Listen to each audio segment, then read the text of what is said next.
Okay, so we're going to get started a little bit here. So the first thing that I'm going to talk to you a little bit about is lightening out the image. Now somebody had asked me when I said the other day that I was working on lightening out the image, I said, how do you lighten on the wood burning?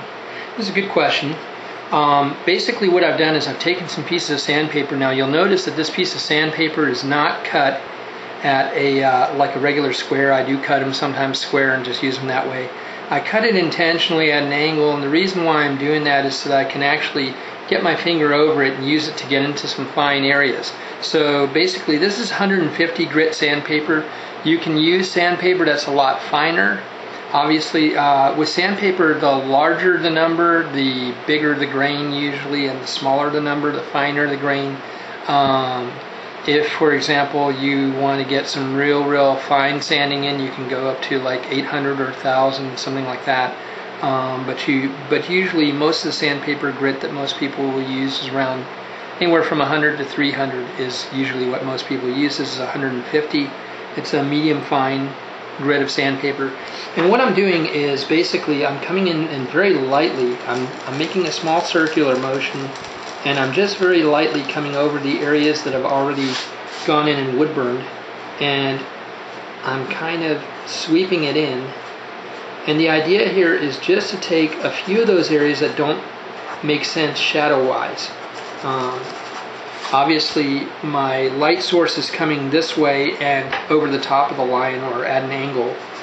It's probably, if we base this on the shadows that we see on like this tree, for example, on the tree that's off to the side, it might be out of camera view right now, but basically if you're looking at the shadows on this and the way that it's done over here, this is probably around 11:30 or so in the afternoon, maybe a little bit past that. The shadows are starting to come this way across the side of the tree. There's not a lot of deep shadow, and so you've got these acacia trees casting that, and it tells you that these shadows should not be very deep over here either. And unfortunately I do have some deep shading.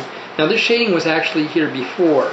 I had originally intended to kind of make this more like a cloud of dirt, and I wasn't really fully planned, and you know, I don't always plan the entire burn. The main thing that's important to me is the primary subject, and so with that in mind, I hadn't really pre-planned this, or I would have burned this. I would have went ahead and lightened this first, and then went ahead and burned it. But no use crying over spilt milk, as they say. You know, this is a done deal. Now there are a couple small rocks here, and they don't look real obvious at first. I'll have to come back in and I'll have to burn over those rocks to enlarge, you know, to make them stand out. I need to refill in basically the details in the rocks, make them stand out, and I need to also lighten out some of the shadow line on this burn.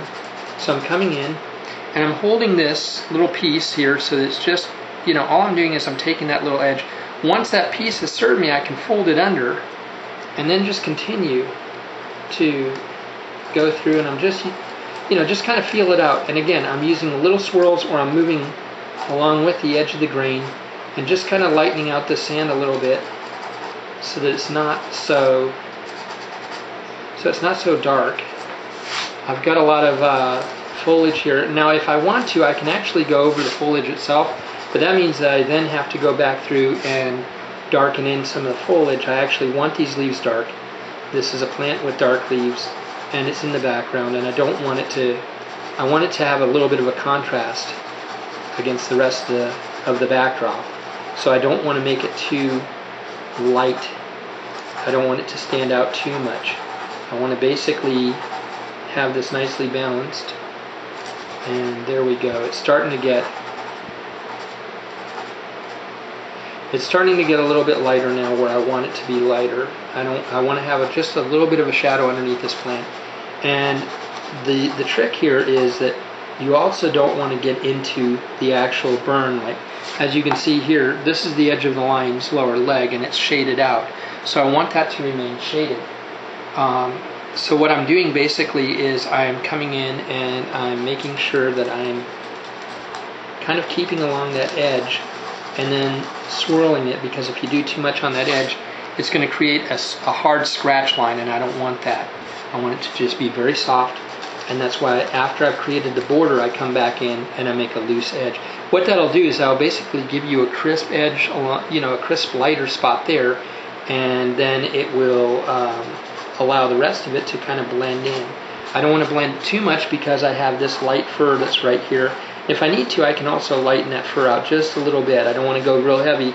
And the trick is with the fur, when you burn fur in wood, you actually create little furrows in the wood. The wood burning tool, everybody knows, the blade edge, the knife edge, will cut into the wood a little bit and it leaves a furrow.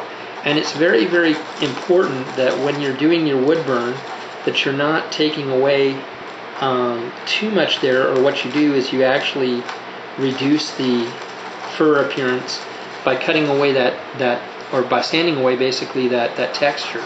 You want that texture there, but you don't want that texture overpowering.